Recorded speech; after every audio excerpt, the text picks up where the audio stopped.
Hi, today as part of our What's That About special interview coverage, we're excited to have Louise Venden, a candidate running for Cambridge City Council as a write-in as Louise A. Venden. Thanks for coming on our show, Louise. Oh, thanks, Pete. It's my pleasure. Great. And let's get started kind of simple. Can you tell us a little bit about your background and how you came to Cambridge? Yes, I moved here a couple of decades ago to take a job. And there was only one place I wanted to live, which was Cambridge. I had come from Chicago, and previous to that, I'd lived in Madison, Wisconsin. I love cities with lots of educational institutions. And of course, the value system here appealed to me. Mhm. So I lived in Cambridge for 2 years. I had a master's degree in real estate finance, and I worked with big financial institutions to turn around projects that had gone south and try to renegotiate loan terms or take control of the property. There were many communities that were devastated by these projects when they failed. We Mhm. always used to say that the lenders were the loan to own group because I got to go in there with Citicorp's money, for instance, and really create a success out of what was a failure. So that had been my professional career. I got here and began working for the bank, Fleet Bank, and also began buying some small properties that were kind of in bad shape, rehabbing them and selling modestly priced homes in the South End primarily. And that was very successful. There were also a couple in Brookline. And I got to know the lenders here and the challenges that developers face. Then I went into, and I don't know why we came to this conclusion, but anyway, we bought a wonderful building on Charles Street, an 1865 building, and we did renovation and created a 9-room inn, the Charles Street Inn. We didn't want to take any chances about people who might not know where the inn Right. was, although we found out very shortly that there are like 4 Charles Streets in Boston. So anyway, owned that and ran that for 13 years, or rather, it ran us. So I have experience as a small business owner, but the most important thing that contributes to my resume for city council here is that I served for 6 years in Provincetown Select Board and also for 3 years on the Finance Committee. So I was able to work with a dynamic group of people and a great town leader. And after decades of talking about a housing crisis, we actually moved forward and set up a housing trust that was the first in the state that allowed the city, the town, to invest in real estate, in housing for dedicated only to local residents. So we could do local residents and people who lived there so that we could dedicate our funds to helping people who lived in our town. And I'm hoping that that's what Cambridge thinks about doing Mhm. because they have an affordable housing trust, but many of the affordable housing guidelines require lotteries that include lots of other people. And there are certain preferences for Cambridge residents, but it really doesn't enable Cambridge to invest the amount of money it will have to invest in order to build the housing that we need here. So my experience in Provincetown, and I actually testified at the State House to get approval of that housing trust, which was the first in the state. And since then, they've either bought or bought property to put about 200 units, most of them affordable, in a town that has 5,000 units. So here we are, and it has a $35 million budget. Here we are in Cambridge, and we've got 55,000 units, and we have a $1 billion budget. And in my opinion, we don't devote enough of it to figuring out which developers are doing promising projects. There are several very good developers here, HRI, Just to Start. There are other affordable housing developers and even some small private developers who have come forward with projects that fit the neighborhood, that fit our needs, and they simply can't go forward because the costs of the construction and financing are too high if they can find financing. Mhm. So it seems to me that there are solutions. And my whole reason to get involved in public life is to create solutions. I always feel it's not enough to talk about it. It's Mhm. not enough to pass laws because laws don't build housing. Laws don't keep people here who are leaving by the thousands every year, people who are low income, people who are minorities, people who are middle class and not able to afford expensive housing here, especially if they decide to have a child. Mhm. So, we've got a solution. We've got a number of solutions we could undertake, and we certainly have the money to do it. But it seems to me that we want to do everything for everybody, everywhere, and that just doesn't work. Not for you, not for me, not for anybody. We Mhm. have to make choices. We have to have priorities. Let me ask you a follow-up question on that. You mentioned in Provincetown, in the Affordable Housing Trust, you it's for residents, um, and you would like to do something like that in Cambridge. How would you go? So, other people have mentioned something about like firefighters or teachers getting preferential treatment on that, or how would you? I don't want to use the word. How would you differentiate who is eligible? How did you do that in Provincetown? Thank you. It wasn't an affordable housing trust. It was originally named the year-round market rate rental housing trust. Okay. So it can accommodate people who are making up to 200% of the area median income, because we knew that the people who live in Provincetown, by and large, make more than a number of them who are squeezed out and can't find rental or purchase housing are above 120% AMI, which is kind of where the standard stops for Yeah. most affordable projects. So yes, the trust, it's just a housing trust now, and they can buy, they can sell, they can build, they can partner. And primarily what they've done, which is really the smart way to go, is to partner with great developers like the Community Builders that is just finishing a project with 65 units, and it will be finished and start leasing up next spring. It's been a long process, but the town put $4 or $5 million into that project to make it happen, Mhm. partnered with that developer. We've got another promising project there called the Barracks, which is mainly designed for seasonal housing with 12 year-round units.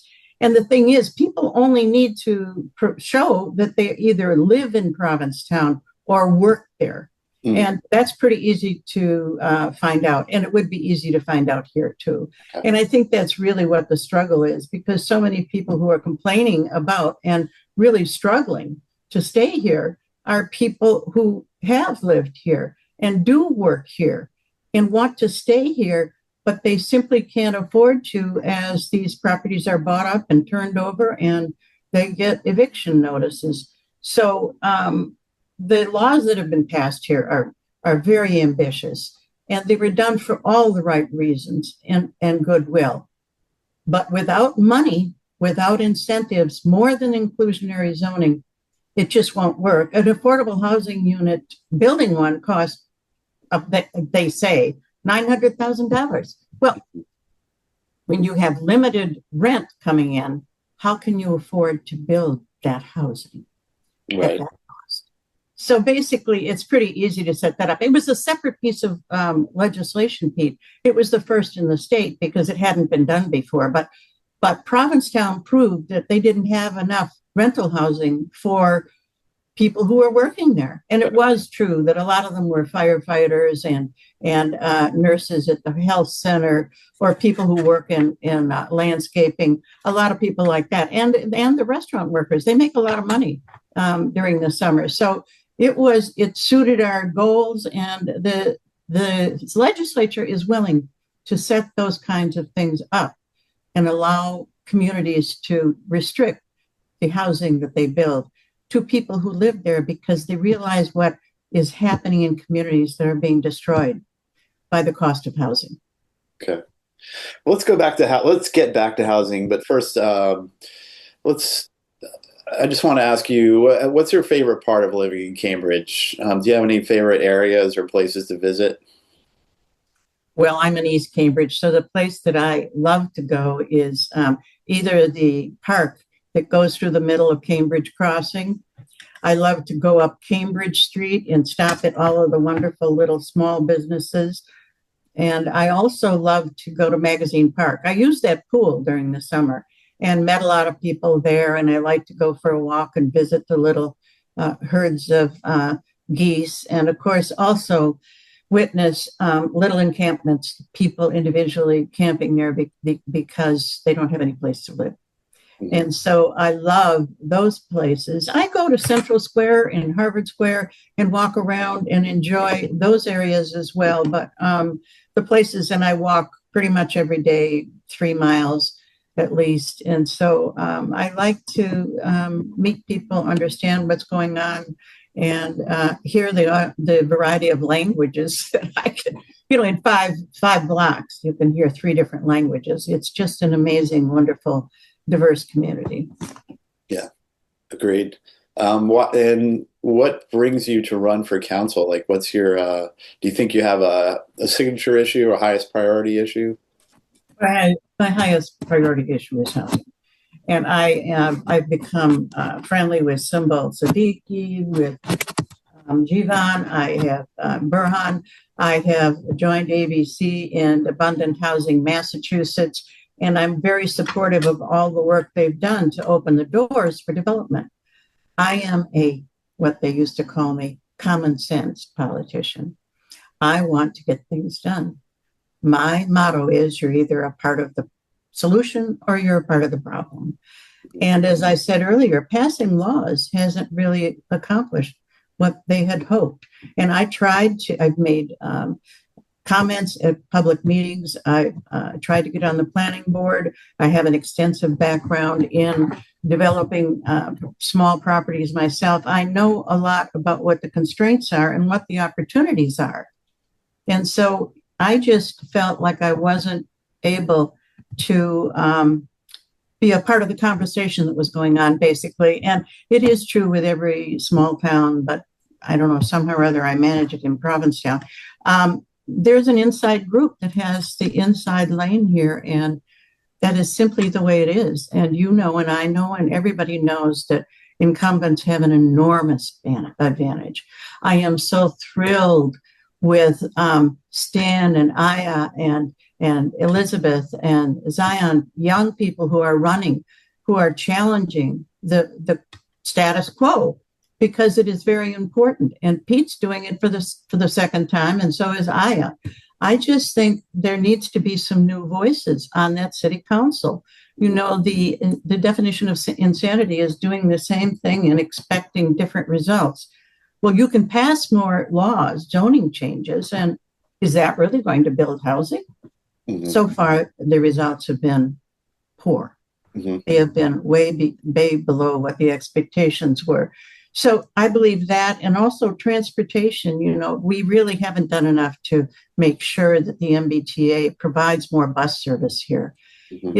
It's a very wide community, and it's very difficult to get from West Cambridge to East Cambridge. And there are more and more people who live in East Cambridge who struggle with that.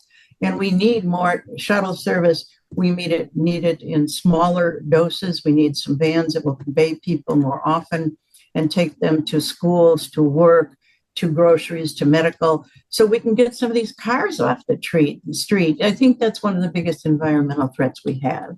Yeah. And also, they did not reauthorize the Rise Up program. 7,000 people were on that program. Yep. And in our $1 billion budget, they couldn't find money to fund Rise Up. Yeah. I think that really needs to be seriously questioned. And also, of course, closing the wellness transition wellness center. Uh-huh. So you would have supported maintaining the Rise Up program and the Transitional Wellness Center? Yes. I mean, I think the Transitional Wellness Center, I'm I'm basically a business person. I think they could have renegotiated the terms. The cost was over $50,000 a person a year. It was outrageous, but it was being run at Spalding. And Spalding has a requirement to do some community benefits as well as a medical institution. I don't know what they did to renegotiate those terms, but it seems to me that they could have done more. I would have thought they would have been able to do more, especially knowing, because they knew in the spring what was going to be happening with Trump and cutting all kinds of supports for those people. And I don't know about you, and I don't know about official counts. I think there are more homeless people out on the streets, lying on benches along Memorial Drive when I walk down that way. Certainly in Central Square, I think that the city really has to focus on the most vulnerable people here.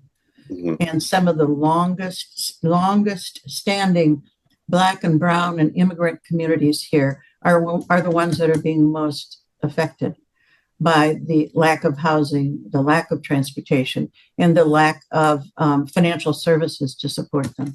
Yeah. So let's talk about what the council has done on housing recently. And, they passed the citywide upzoning, the affordable housing overlay, removed parking minimums, and allowed ADUs, among other things, to try to get at some of the housing issues. Do you approve any or all of these changes? And what else would you like to see done? I approve all these changes. Uh-huh. What I am concerned about is that there wasn't an action plan, an implementation plan. When the city council adopts these kinds of changes, my suggestion would be that they have specific goals. We want to add X by X. We want to make sure that the city development department studies what needs to be done, works with developers, tells us if there's something else that needs to be added in order to incentivize, but they need to have goals.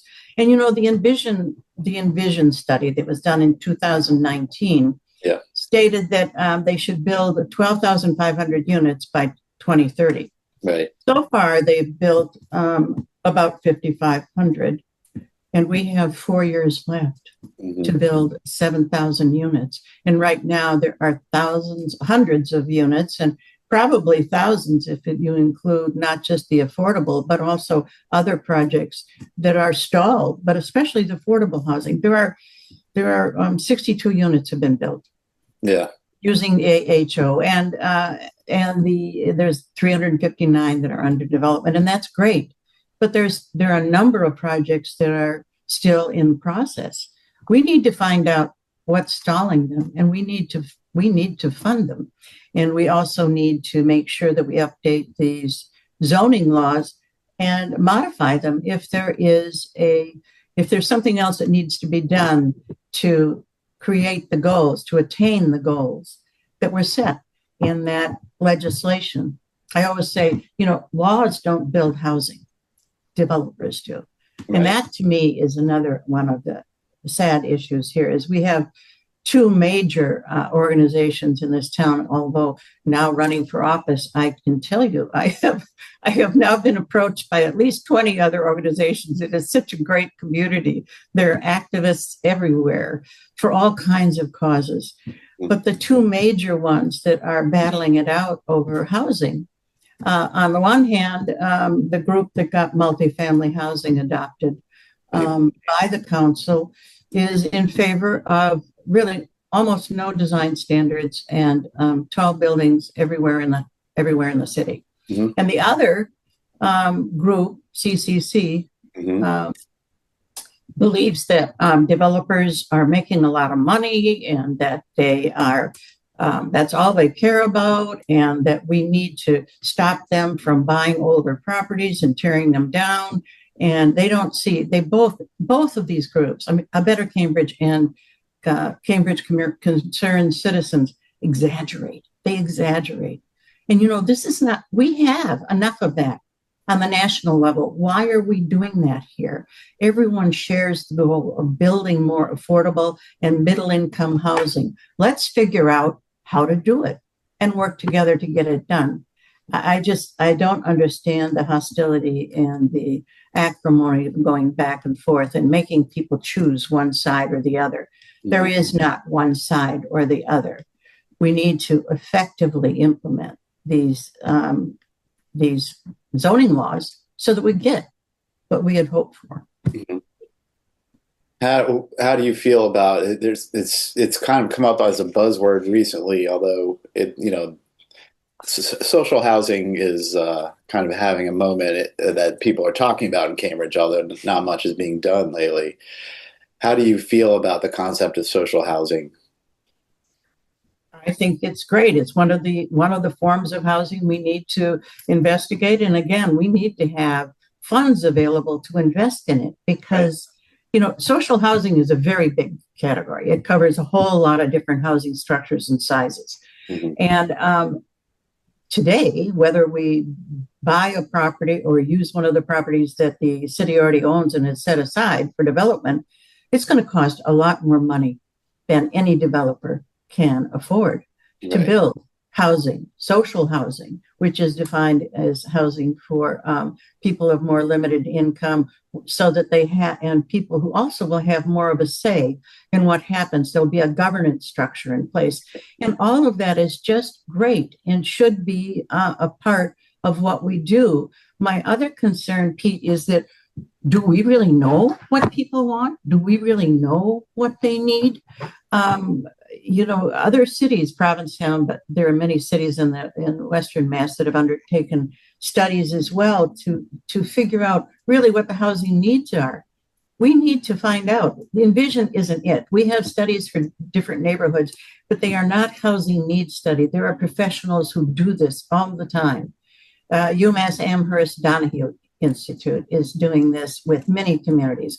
We need to find out what people really want here. Do they want to live in a condominium? Do they want to live in social housing, if you can define it properly?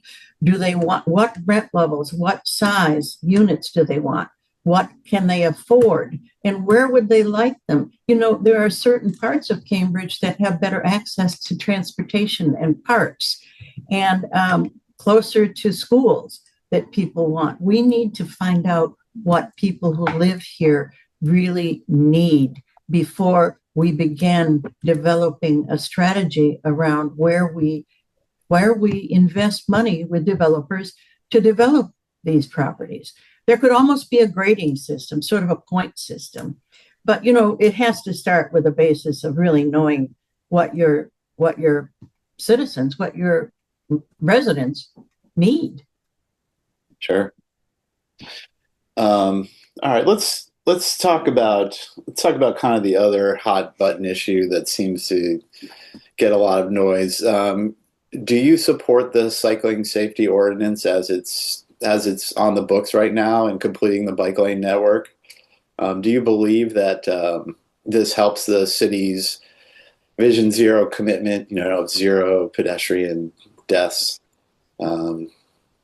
Basically, that's Vision Zero, yeah. How do you feel about that? Um, I don't know all the particulars of the ordinance, but I can tell you that I believe Cambridge has done a great deal in trying to protect bicyclists as well as pedestrians. Mhm. I don't know at this point, given the budget constraint, that we should move forward now with more bike lanes. It's expensive, it's controversial, and I think that there are other priorities. And quite frankly, I think, the main threat to pedestrians and bicyclists are cars and trucks. And we don't even enforce speeding laws. I live here in Land Boulevard. It's like a racetrack. Yeah, And Mem Drive is the same, and of course that's the state, but we have some influence over the state. At least we have state representatives who should be exercising some influence. And even other thoroughfares like Mass Ave, there are people who gun down that street. mhm. And it just seems to me like we're not doing enough to enforce the laws we have. Other communities have put cameras in place, and I know there's controversy about that. But quite frankly, I think until we have some cameras in place at places where people routinely go through red lights or stop signs or speed down major thoroughfares, Cambridge Street, all the rest of it, until we have some way to prevent them from violating the law. We need to find better ways to enforce, or they'll simply keep up with that behavior, and people will get hurt and have gotten hurt. There are intersections and they know where they are, that they need to improve, cut bushes, make sure they're well lit, and enforce and take every action they can. There aren't enough police officers to enforce these laws, but there is technology out there that will help the city enforce laws about car travel. I think that improving the MBTA service will help cut down on some of the traffic here. And, we're not even back to where we were in 2019 in terms of MBTA bus service here. It's really pathetic. And I think also that we could investigate figuring out if there's some way we could lease some space in garages or lots that are on the periphery of the city. If we could provide shuttle service so that people could park and get back to their cars more easily, we might be able to remove some of those cars from city streets. And, if you block one area, they'll take shortcuts through other neighborhoods where there's likely to be more pedestrians, more bike riders. I do think that bicyclists have a right and a reason to care about being protected. My son lived in Arlington, and he rode his bike 10 miles one way to BI every day. And I worried, and he did it for 10 years. And I worried about him because of the cars parked along the street and all of the zigzags he had to make. Yeah. I don't know how people do it. It's absolutely wonderful that people take that on. But I think going some of the side streets might be a better way than trying to put bike lanes in some of the streets that are simply too narrow to accommodate them, and also accommodate some parking spaces for small businesses that need some parking spaces. They don't need 2 hours parking spaces, but they do need some place for their customers to come and drop off or pick up things. Mm-hmm. Are you currently working in the area? Do you commute, or you? I don't commute. I do a little bit of real estate consulting with people who are looking for or trying to figure out what to do with their properties, whether they're going to sell it or where they might think about moving. I'm not a broker or a real estate person, but I have access to tools to kind of help search what might be a good place for them. People in my age bracket generally, living in bigger, older homes, are definitely looking at downsizing. But how do you downsize in this community if you own a larger home? It's very difficult. And so I do my best to help people kind of figure out what they can afford, how much they might get in selling their home, and also how much they might be able to afford here, because most of them want to stay here. I mean, it's a fabulous community. There really isn't another community like this. I lived in Brookline. I lived in the South End.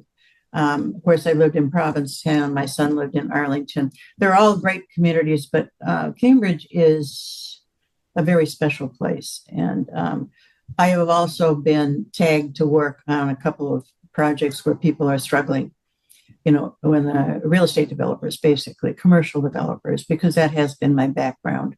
I'm out of touch with sort of the construction industry, but I had been involved in a couple of projects out in Provincetown.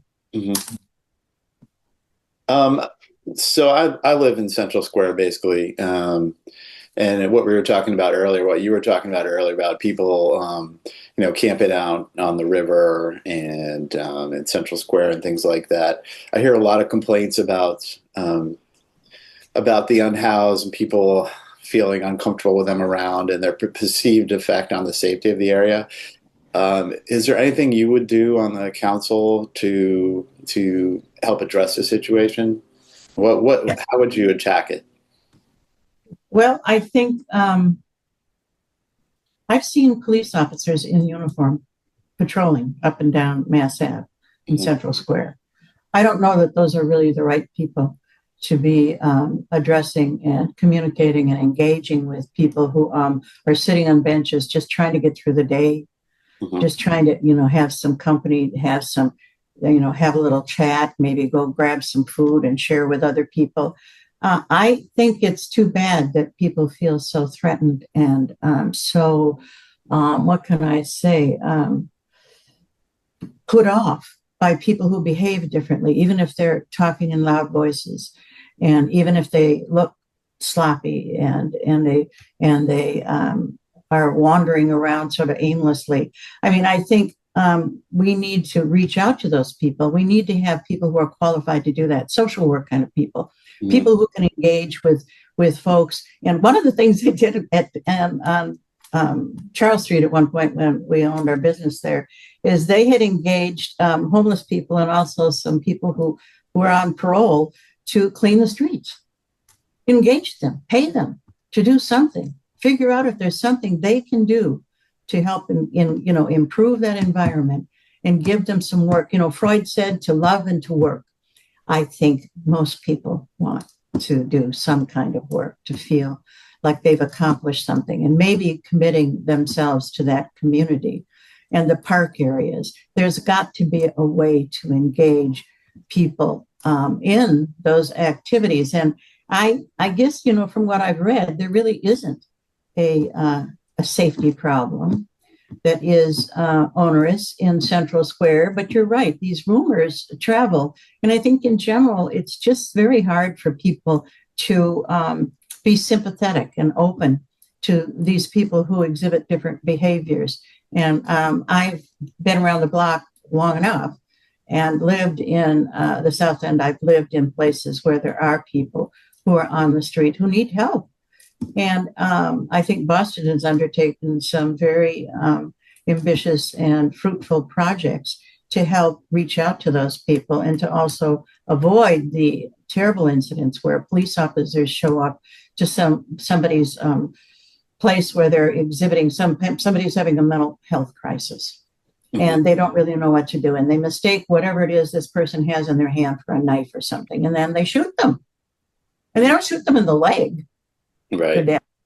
I mean, I just think we have to do something more. In this community, we have the resources to do it. And I think there are a couple of different organizations. One is connected with the police department, and the other one is separate. And I think whatever we can do to engage with people who are needy, there are some shelters, but I think more importantly, we need more SRO kind of housing. We need social housing. We need some places where there's supervised housing for people who need treatment, not just a place to sleep. Yeah, I hear you. I've interviewed Mark McGovern, and he has some similar thoughts to you on this. He's a social worker. Right. Yeah, Care and Heart were the two. Oh, yes. Those are the two organizations that go out on distress calls. I think Care is the one that's with the police. I'm not sure. Yes, right. Well, thank you for that. And we should say that crime across Cambridge is really fairly pretty low. And even in Central Square, there's no statistic that's saying that it's unsafe for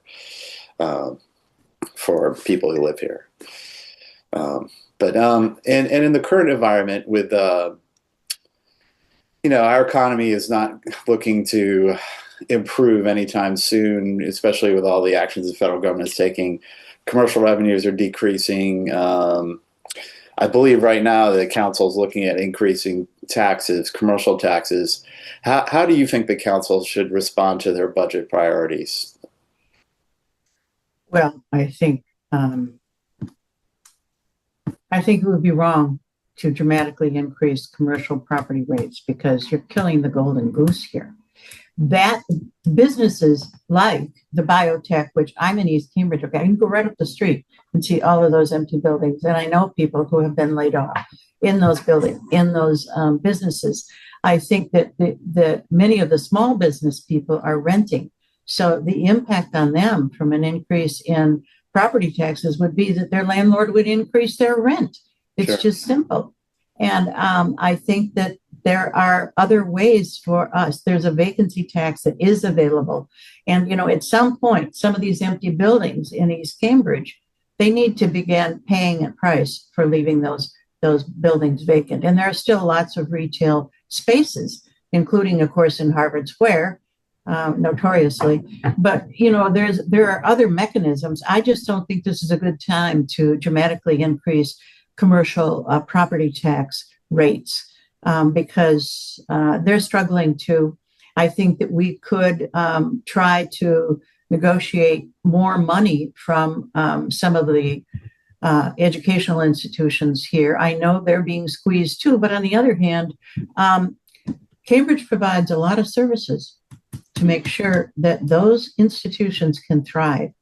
And I think that it's fair to have them participate in making sure we can balance our budget.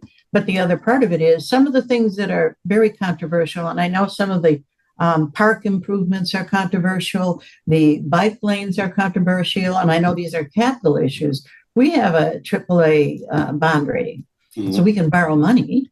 But, you know, at some point it's going to catch up with us. But I think at this point we've kind of been lazy. I think that the city council hasn't been really required to make tough choices.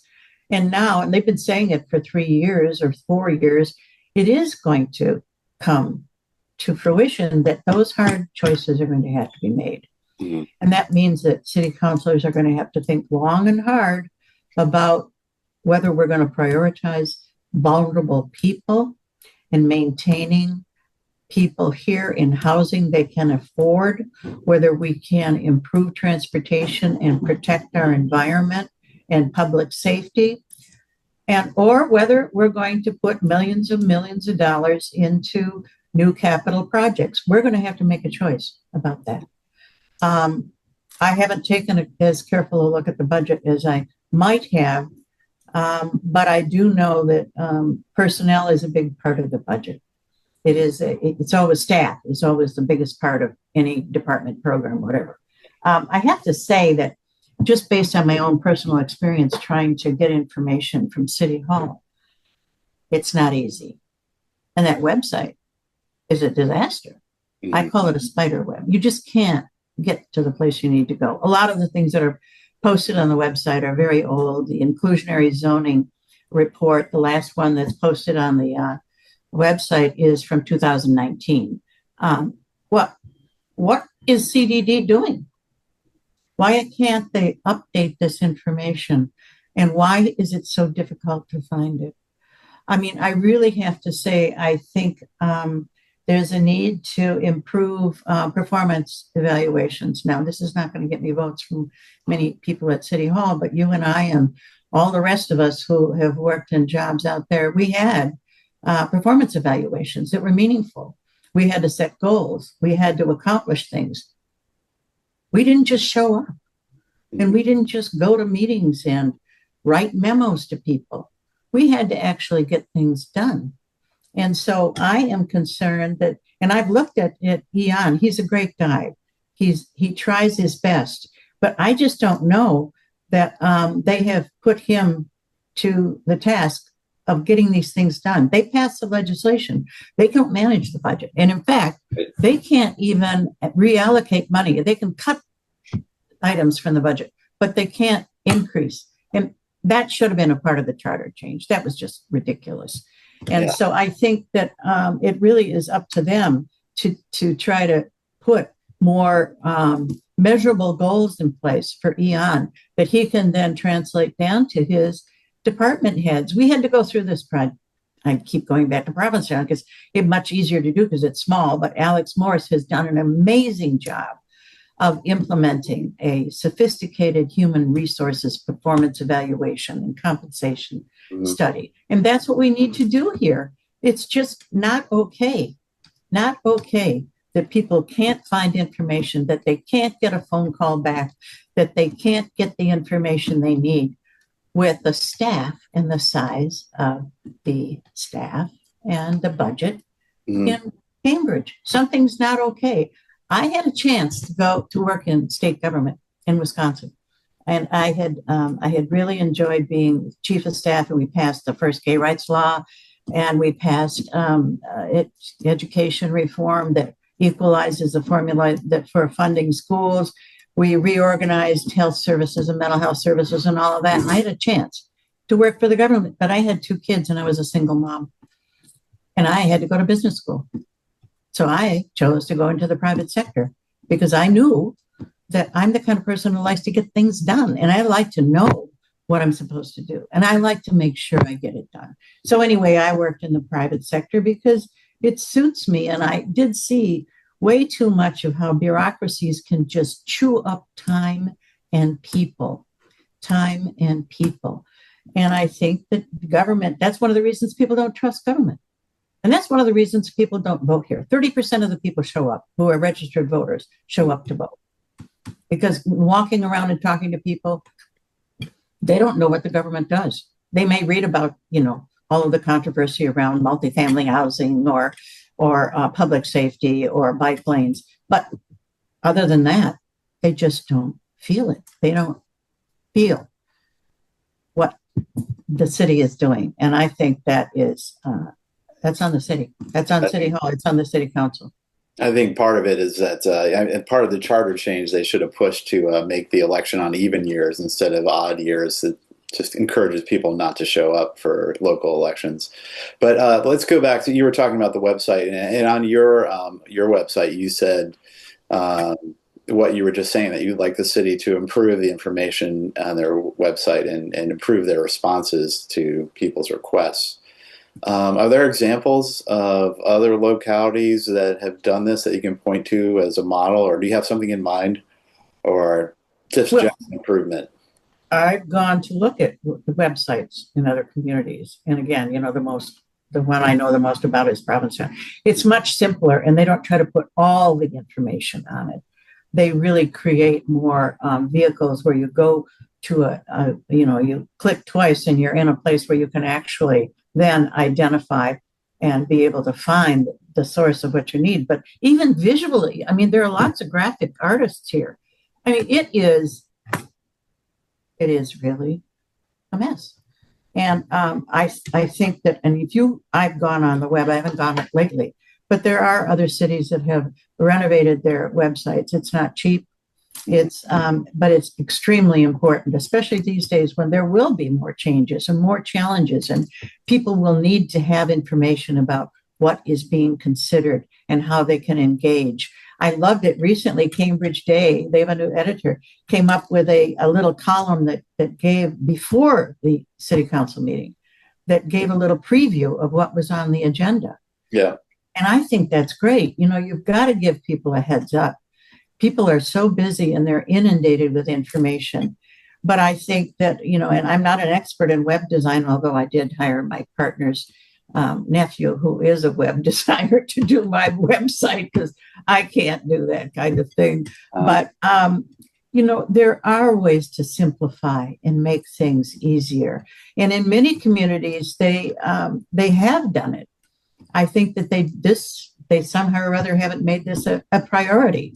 And again, part of it is, well, this is the way we've always done it.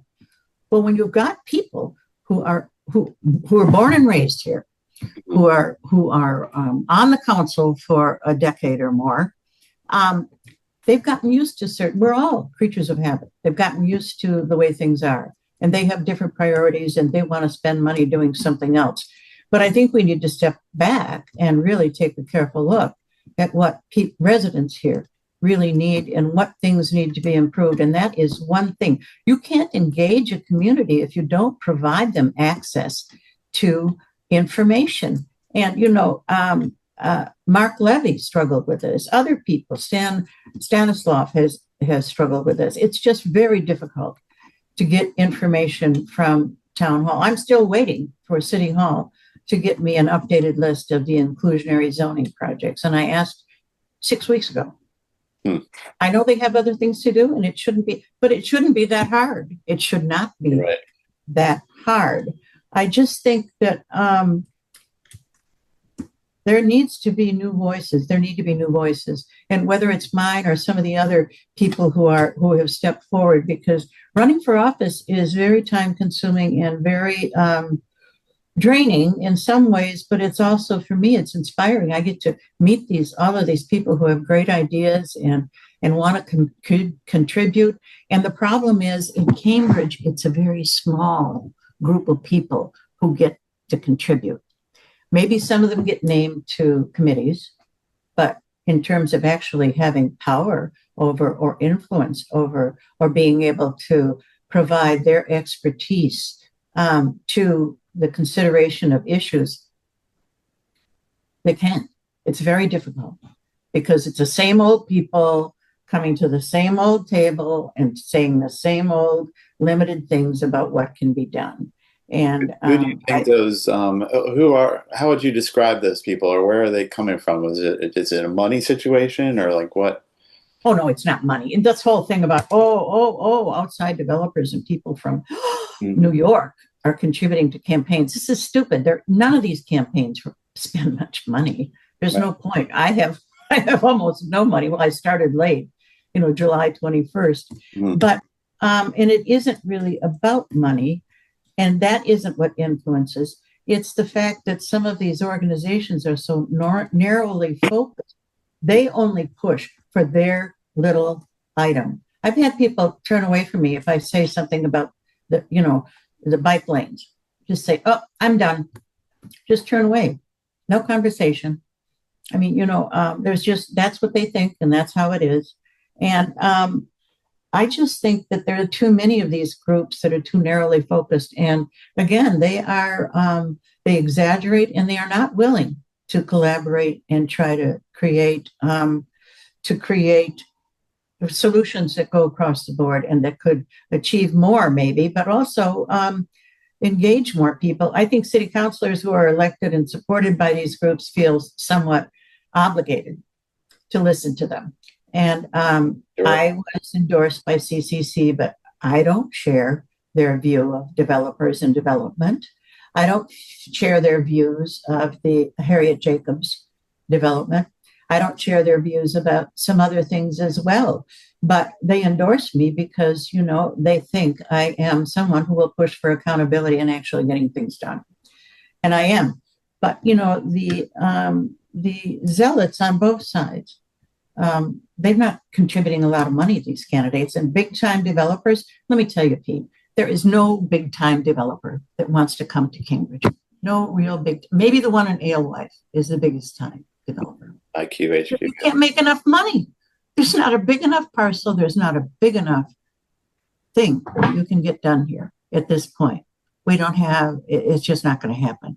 We're mainly talking about smaller developers, even Pat Barrett, who has represented a lot of people. I mean, he's not a bad guy. He's trying to represent his clients. We've really got to be reasonable about these things and come up with some neighborhood input that reflects real concerns and the nature and character and amenities and infrastructure for that community. Does it have transportation?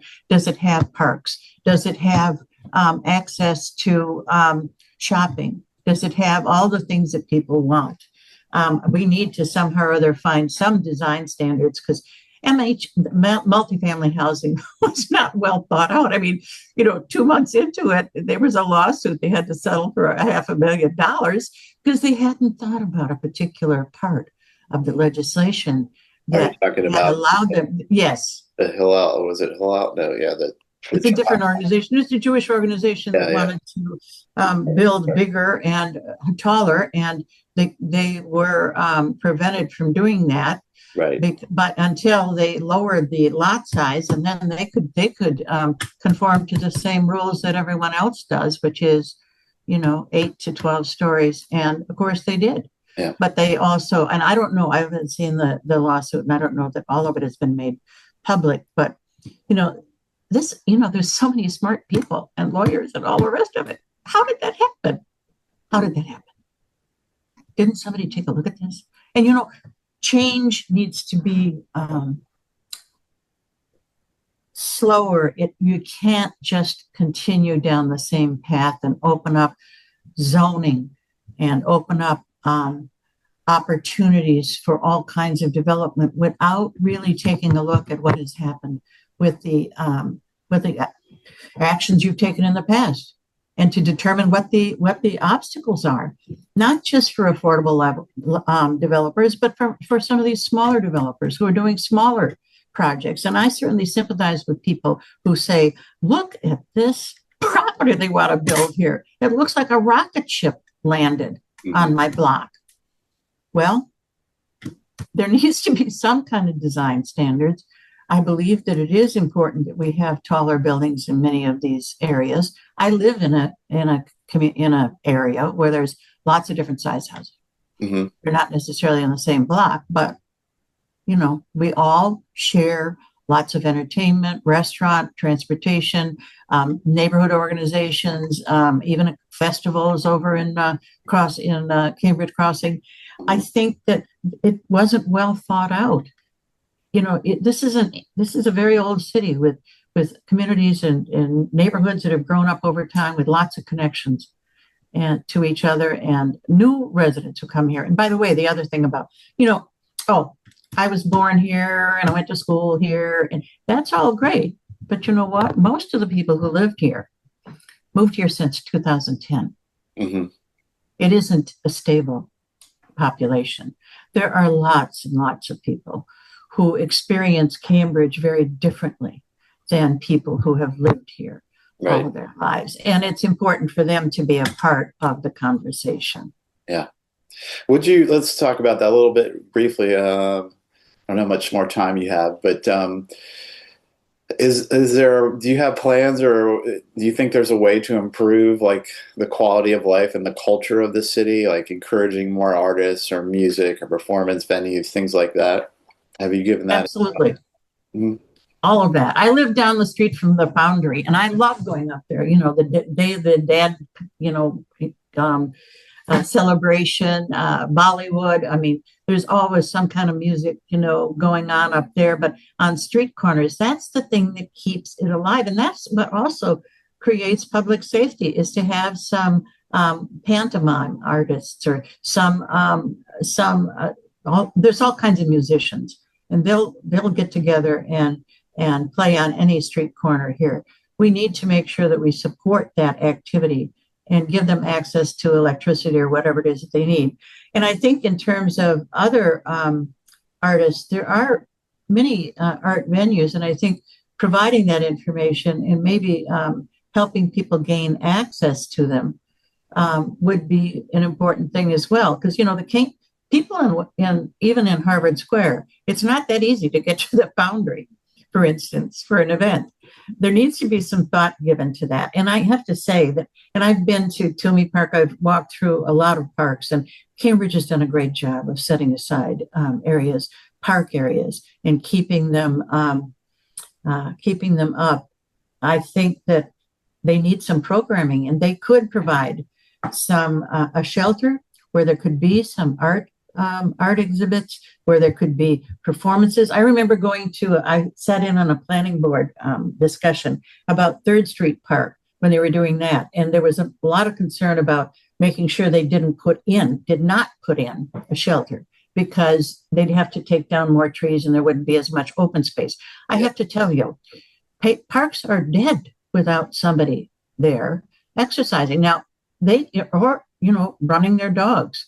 I think that having a shelter in place in a lot of these parks would encourage people to have little art exhibits, or have local neighborhood meetings, or small time festivals to celebrate Albanian democracy, or whatever event. And there are lots of them. We need to do more of that to encourage the vitality and have people. I went to Rib Fest up on Cambridge Street. It was so much fun a couple of weeks ago. It was fun, and of course, very tasty. And it was wonderful to see the array of people who are out there. It can be done. It can be done and should be encouraged. Okay. So I've been asking all the candidates this. If you had been on the council this session, who would you have voted for mayor, and why? Symbol Siddiqui. I have. She has been the person who has been the most open to me. I share her values. I believe when she founded really the first Rise Up, the Yep. first guaranteed income program, I believe, in the country. It was fabulous. And she's the one who pushed for pre-K. She is very reasonable, and she, yes, and it's fun. It's funny because it's not funny, but women very often get criticized for making demands on their staff. Hmm. And of course, what's her name? Katie Potter is now in big trouble for that. But it went beyond that. I think that she had good ideas. I think she tried to introduce some new ways of doing things. She is from a different culture, but very much worked hard, came up, has the Brown, university degree and a law degree from Northwestern. She is somebody, and now she's in the Kennedy School. She is somebody who thinks carefully about things. And I think she doesn't want to be bullied. But I also think that she looks beyond her own opportunities to continue to be on the city council. She looks beyond her own future. She knows that at some point she won't be there. But I think for some of the people who are on the council, this is their future. They're going to do this until they decide to leave, because that's usually how incumbents leave. They decide to leave. Right. I think Sumbo is the right person, but I really do think that the Charter Commission made a mistake. They should have made mayors elected at large, because then mayoral candidates would have to reach out to every part of the community. And and I know, and everybody knows that every city councilor has a little pod of people. 2,300 number one votes will get you back on the board. Right. We need a mayor who looks more broadly than that. Yeah. Who doesn't have to make trade-offs and doesn't have to do, little whisper campaigns behind their back and, the grudge match or whatever. It's kind of, it's stifling democracy here. It is stifling voices that need to be added here. And I would have voted for Sumbo. She's just a wonderful human being. Yeah, I tend to agree with you on the charter. I was disappointed in the lack of ambition that was, just kind of changes on the edges after all these years was disappointing. Is there anything else you'd like to discuss that we haven't covered?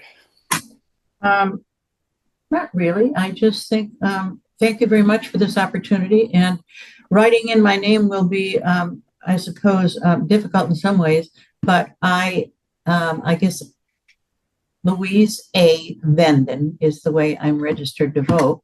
Okay. And it's a very simple name, Louise A, and then Venden. It's Norwegian. Sometimes people, say Venden, and really, no, I'm not French. French people are great, but that didn't happen in the middle of Wisconsin. They didn't want to go there, but the Norskis did. So anyway, I really hope that people give some thought to writing in my name as their number one candidate, because I will bring accountability and performance to a city that will desperately need it over the next 2 to 4 years. Yeah. All right. Well, thank you, Louise, for coming on and being our guest. Thank you for taking the time and covering a pretty wide range of topics. Thank you, Pete.